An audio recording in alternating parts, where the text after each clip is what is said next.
Assalamualaikum warahmatullahi wabarakatuh. Teman-teman, pada hari ini saya akan menjelaskan bagaimana teman-teman caranya mendaftarkan UMKM yang mau pengajuan izin usaha atau sering disingkat dengan nama NIB atau nomor induk berusaha. Ya, langkah pertama yang teman-teman harus ketahui ketika UMKM mengajukan NIB atau nomor induk berusaha adalah teman-teman harus memiliki nomor NIK dari pengaju. Jadi yang mengajukan siapa, nomor NIK-nya teman-teman ketahui. Kemudian yang kedua adalah alamat email, dan alamat email itu bisa diakses oleh teman-teman. Jadi teman-teman memilih hak untuk akses, ya. Kemudian yang ketiga adalah NPWP. Tapi jika NPWP ini tidak teman-teman ketahui atau memang yang mengajukan diri ini belum memiliki NPWP, bisa, tapi melalui proses. Jadi beberapa pertanyaan yang harus dijawab atau beberapa data yang harus diisi. Ya, agak ribet jika memang pengaju ini belum memiliki NPWP. Oke, untuk selanjutnya saya akan menjelaskan bagaimana caranya pertama kali untuk mengajukan NIB ya. Saya akan share screen hari ini. Nah, ini teman-teman langsung masuk aja login OSS ya, OSS login. Ya, ketika masuk OSS login atau teman-teman OSS saja itu bisa ya. Tampilannya tapi akan tampilannya agak sedikit berbeda. Jika pengen teman-teman masuk langsung to the point kepada login agar bisa langsung melakukan pendaftaran, bisa menggunakan OSS login saja ya. Nah, karena pengaju ini, orang yang mengajukan NIB ini belum pernah mengajukan sebelumnya, jadi sebaiknya teman-teman daftar dulu ya, karena memang dia belum memiliki akun. Ada dua pilihan teman-teman ketika teman-teman mau mendaftarkan. Yang pertama adalah usaha mikro atau UMK, kemudian yang kedua adalah non usaha mikro atau non UMK. Nah, untuk UMK sendiri ini bisa teman-teman pilih jika UMK ini memiliki aset atau modal usaha lebih kurang dari 5 miliar.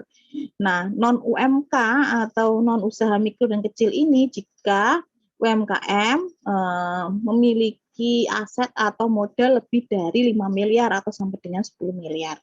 Nah, karena UMKM yang banyak di kita itu kebanyakan memiliki modal atau aset kurang dari 5 miliar, teman-teman bisa memilih yang UMK saja. Ya, nah teman-teman mengisi nih, ya, mengisi semuanya yang ada di situ, penjelasan-penjelasannya ada di situ. Yang salah satunya pertama adalah jenis pelaku usaha. Teman-teman memilihnya jika memang orang yang mengajukan NIB itu belum memiliki badan usaha seperti PT, CV, perseorangan, firma dan lain sebagainya, teman-teman bisa memilih orang perseorangan. Kemudian menuliskan nomor induk kependudukan atau NIK-nya ya.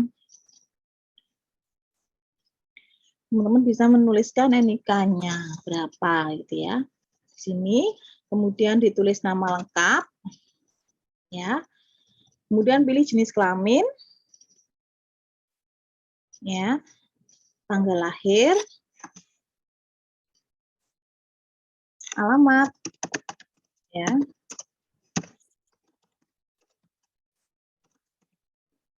Ya, provinsi,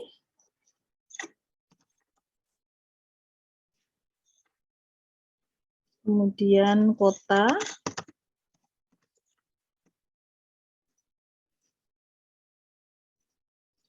kecamatan,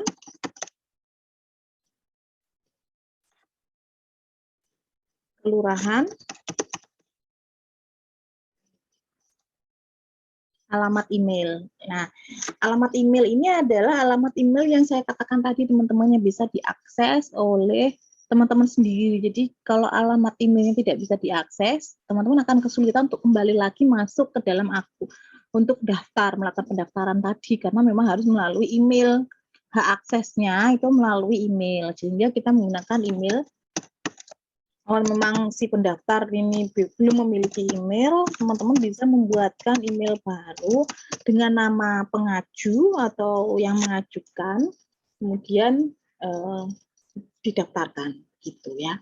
Kemudian ini nomor telepon, dan ini nomor teleponnya tidak ada ketentuan untuk hak akses, jadi teman-teman bisa memasukkan nomor telepon yang sebenarnya dari UMKM tersebut ya. Kalau email, jadi antara semua email antar pendaftar dan nomor telepon pendaftar tidak boleh ada yang sama, catatannya harus berbeda. Ketika nanti ada email yang pernah diajukan juga dengan nama tersebut, kemudian nomor HP juga pernah diajukan juga dengan nomor tersebut. Ini ketika teman-teman melakukan pendaftaran di sini ya, ini akan ditolak teman-teman. Jadi karena memang data tersebut sudah dimiliki oleh pengakses lain, begitu jawabannya begitu. Nah, kita menggunakan nomor sendiri. Kemudian jangan lupa terakhir ketika semua data sudah diisi, teman-teman memasukkan kode CAPTCHA. Ya, baru teman-teman menyatakan bahwa data ini benar dan bertanggung jawab akan data tersebut, kemudian kita klik daftar ya. Seperti itu teman-teman. Nah, kemudian nanti teman-teman ngecek ya, langsung masuk ke dalam email yang teman-teman ajukan tadi. Jadi teman-teman langsung mengakses email tadi untuk mengetahui, untuk membuka email yang masuk dari OSS ya, Kementerian Investasi. Nah, ini nanti akan masuk seperti ini, dan untuk masuk lagi ke dalam login OSS, teman-teman harus mengaktifasi terlebih dahulu. Ya, teman-teman harus mengaktifasi sampai benar-benar login OSS bisa dibuka dan diaktifasi. Nah, seperti ini teman-teman. Nah, ini berarti teman-teman sudah diaktifasi seperti ini ya.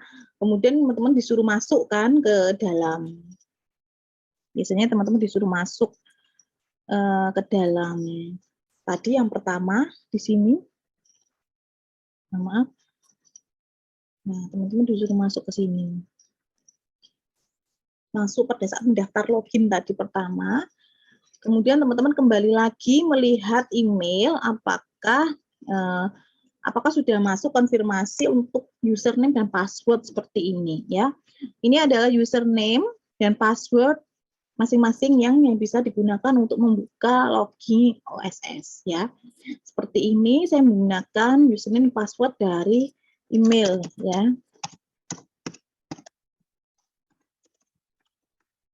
Oke, kita jangan lupa masukkan kode CAPTCHA seperti yang saya bilang ya.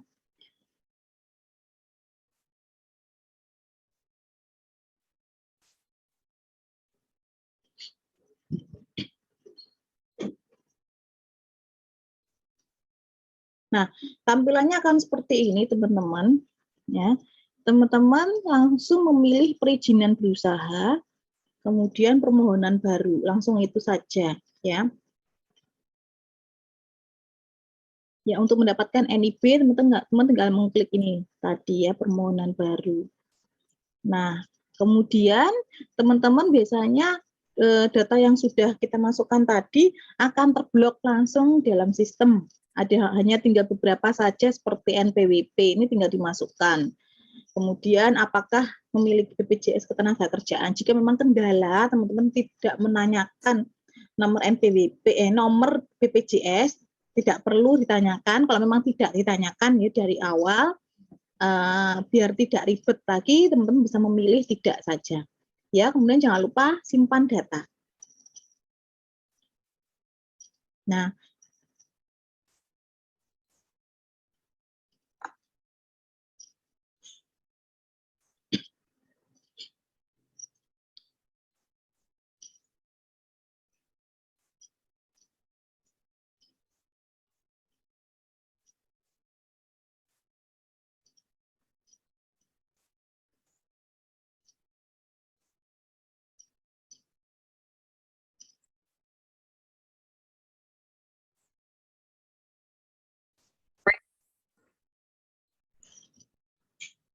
kita kembali lagi, teman-teman. Jadi kalau sudah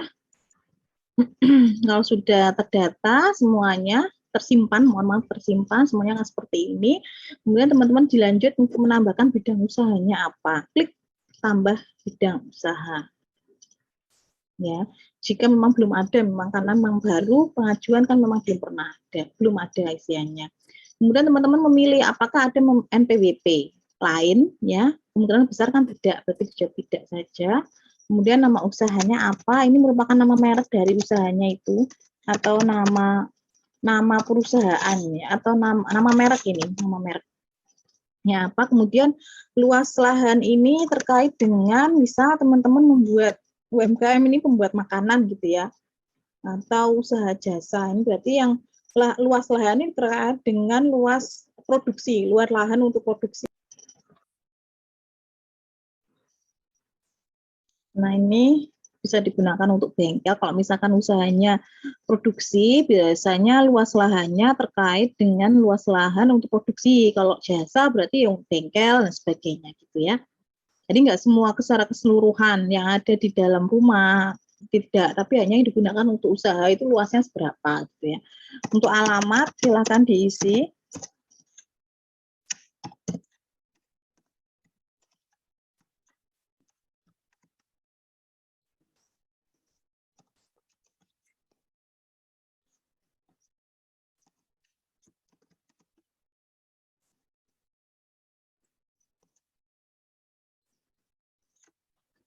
Provinsi Jawa Timur, kemudian kota Kediri, kecamatan, pesantren, kelurahan, Inalan,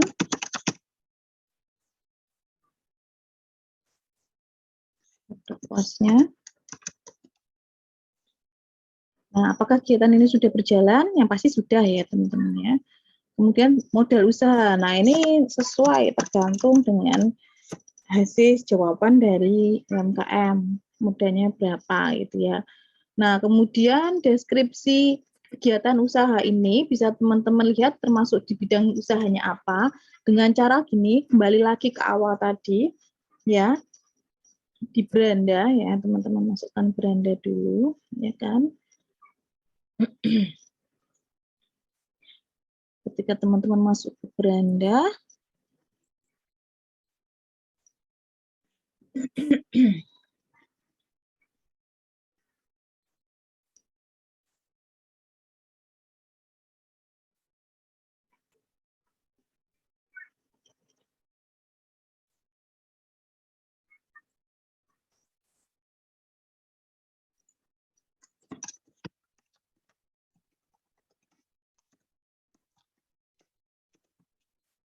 atau begini teman-teman.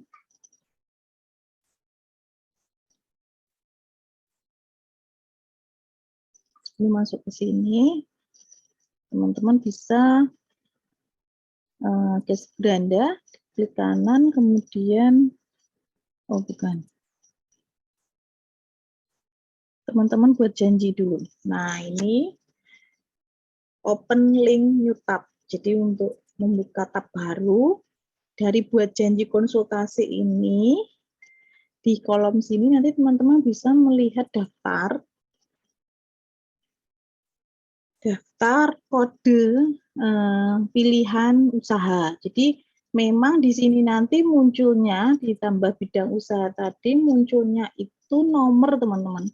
Bingungnya itu di situ karena memang tidak muncul jenis usahanya apa, tidak, tetapi di sini nanti munculnya adalah nomor. Jadi tinggal diklik nomornya, diketik nomornya. Nah, sini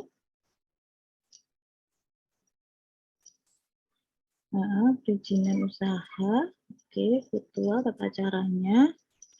Nah, gini teman-teman, tadi diklik kirim ya, layanan perizinan berusaha virtual kirim, dan ini kalau misalkan selama nanti teman-teman mendaftarkan, jangan sampai hilang ya halaman ini. Jadi ini bisa menjadi acuan untuk memilih bidang usaha. Kemudian teman-teman pilih yang bidang usahanya ini. Klik bidang usahanya. Nah, ada beberapa jenis, teman-teman tinggal dipilih, ada pertanian, pertambangan, industri pengolahan ya. Untuk makanan minuman biasanya masuk ke dalam kategori industri pengolahan ya. Nah, uraiannya ini masuk kategori C, tetapi di sini nanti ada industri makanan, ada industri minuman, ada tembakau dan lain sebagainya. Jadi tinggal diklik ya. Kalau misalkan makanan termasuk kategori makanan atau minuman ya, misalkan saya kategorinya minuman gitu ya. Nomor 11. Nanti di dalamnya lagi ada lagi kategori minuman apa gitu ya. Karena kebetulan ini produk saya misalkan produk es krim waktu itu. Jadi saya memilihnya 110 industri minuman. Oke. Saya klik 110. Nah, kategori 110. 11. Saya isi dulu yang tadi, teman-teman. Tidak.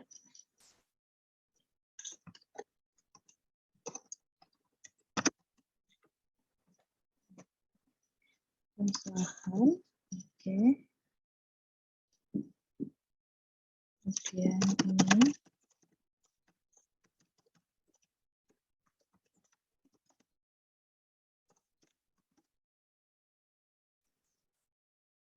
Ini.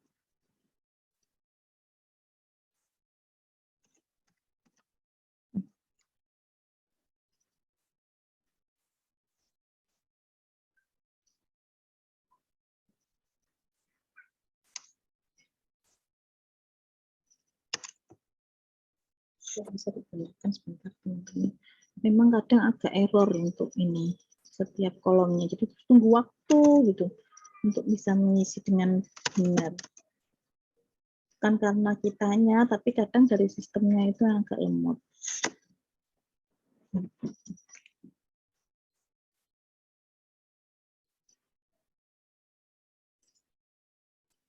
Nah, seperti ini dari kota ke kecamatan aja kan lama ya, teman-teman.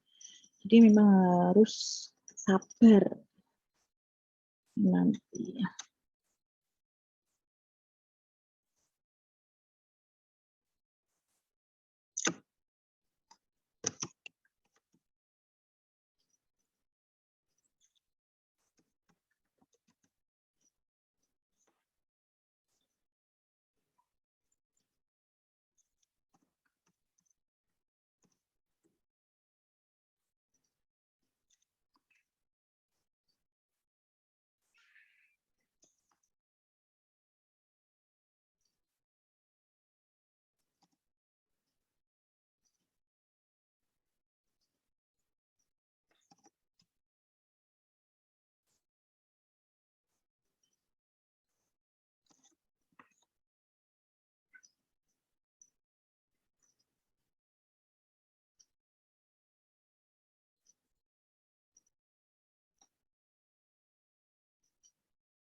Pilih bidang usaha, teman-teman.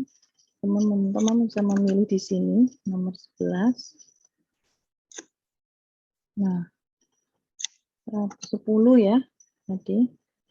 Oke, industri minuman. Industri minuman lainnya. Oke, saya memilih itu. Kemudian uraiannya seperti ini, tidak bisa diklik, teman-teman. Kemudian ruang lingkupnya adalah seluruh, teman-teman pilih seluruh, karena di situ pilihannya hanya itu. Nah, bidang usaha ini tidak termasuk bidang usaha yang diatur oleh ketentuan BPUM. Ya, ini hanya sekedar informasi, teman-teman. Kemudian disimpan, ya, agar bisa membantu tadi. Jadi kalau sudah disimpan, oke, masuk sini, teman-teman, detail usahanya, ya. Nah, ini nanti tinggal diisi. Deskripsi usaha. Deskripsi usahanya. Bentar, kita klik. Nggak bisa ya? Tenaga kerjanya 1.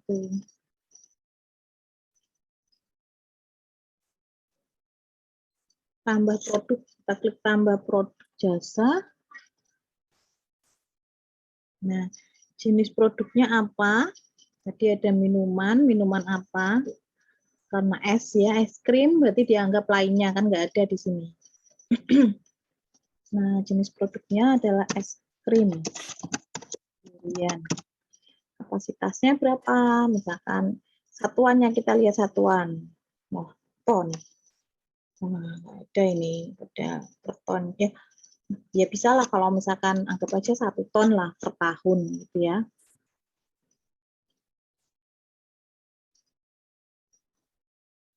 Untuk dapat menambahkan produk jasa, pastikan kembali telah melakukan validasi resiko, teman-teman. Oke, ini sudah. Kemudian, oh ya, ini diklik validasi resikonya, teman-teman. Nah, oke. Tingkat resikonya rendah. Oke, mohon maaf tadi belum saya tuliskan, belum saya klik validasi resikonya, sehingga tidak bisa dipilih ini ya. Deskripsi kegiatan usahanya adalah skala industri ya, lokasinya lintas kabupaten atau kota. Kemudian setelah ini tadi sudah diisi semua ya teman-teman, jangan lupa tadi di sini kan ada bidang usahanya apa, itu diisi terlebih dahulu baru diisi ini. Ya, kemudian diisi semuanya lengkap. Jika sudah, klik validasi resiko, kemudian baru tambah produk ya. Nah, pilih jenis produknya apa. Jika memang nggak ada, berarti pilih kita pilih lainnya. Jenis produknya adalah es krim durian. Kapasitasnya adalah, kita lihat satuannya dulu, ton. Oke, anggap aja 1 ya, 1 ton per tahun ini teman-teman pertanyaannya. Apakah Anda memiliki sertifikat halal? Jika memang memiliki, jawab ya. Kalau tidak, tidak. Karena memang nanti kalau dijawab ya, pasti akan ada pertanyaan selanjutnya, yaitu berapa nomor sertifikat dan lain sebagainya. Jangan lupa disimpan teman-teman. Oke, jika semua sudah selesai, teman-teman bisa lanjut ke selesai. Jadi sudah mengatakan bahwa informasi datanya sudah lengkap.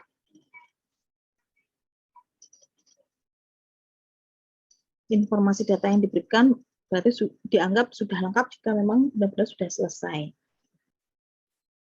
Kita tunggu teman-teman. Jadi seperti yang saya bilang, data yang ada di sini merupakan data bidang pilih usaha. Jadi kalau teman-teman bingung dan tidak tahu nomornya, itu bisa mencontek dari sini. Jadi halaman ini kalau bisa jangan sampai hilang, jangan sampai terhapus atau di-cut.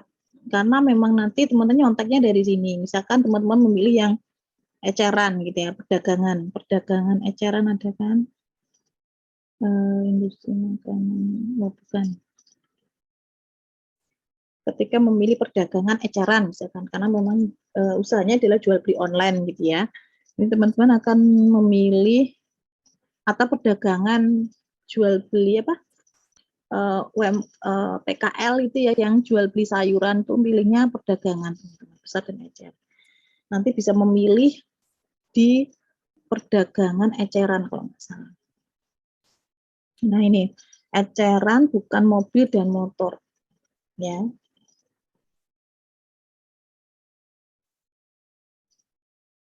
Nah, di sini nanti tinggal ngeklik, misalkan ecerannya bukan di toko gitu ya.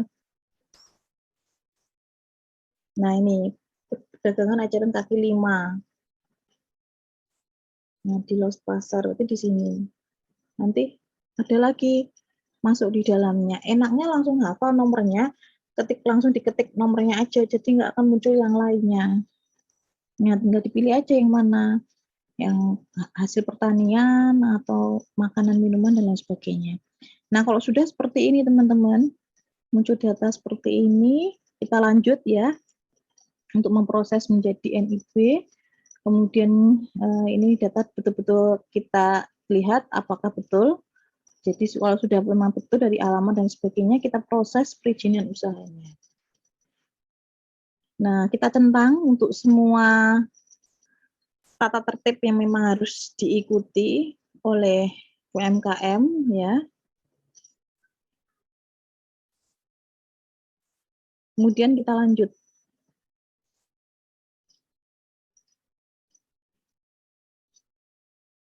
Nah, ini ada seperti dokumen, tapi belum dokumen, masih calon dokumen ya. Ya, nanti isinya seperti ini teman-teman. Untuk NIB-nya kita langsung klik aja kalau memang kita cek sebentar. Oke, nama alamat sudah betul, nomor HP, email sudah betul, skala usahanya betul. Kemudian ini di sini ada jenis usahanya. Oke, kita cek semuanya sudah betul. Nama usahanya kita langsung centang saja, kemudian terbitkan perizinan usaha.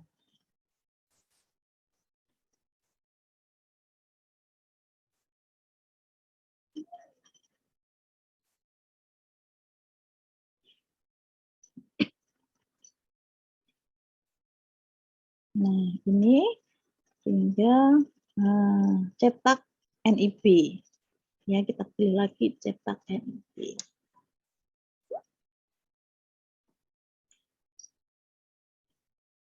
Nah, jika sudah muncul draft yang sebenarnya, kok tadi kan calon draft ya, kalau ini kan cuma sudah draft yang sebenarnya, ditandai dengan nomor teman-teman, jadi adanya nomor di sini.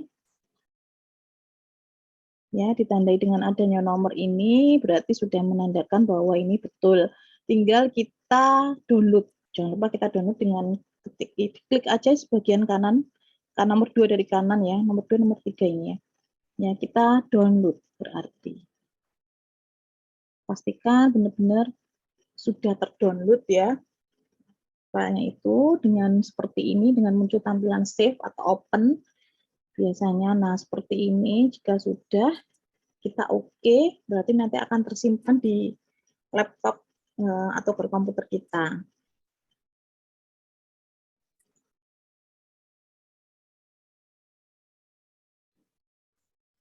Ya, kita tunggu teman-teman, datanya apakah sudah tersimpan. Dengan kita melihat di download ya, apakah sudah terdownload? Oke, sudah. Kita buka.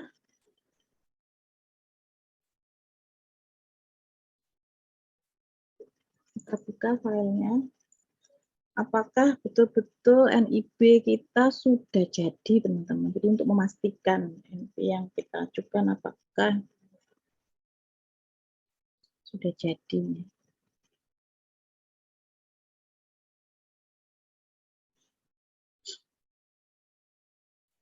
Mohon ditunggu sebentar ya, teman-teman. Karena prosesnya agak lemot ini.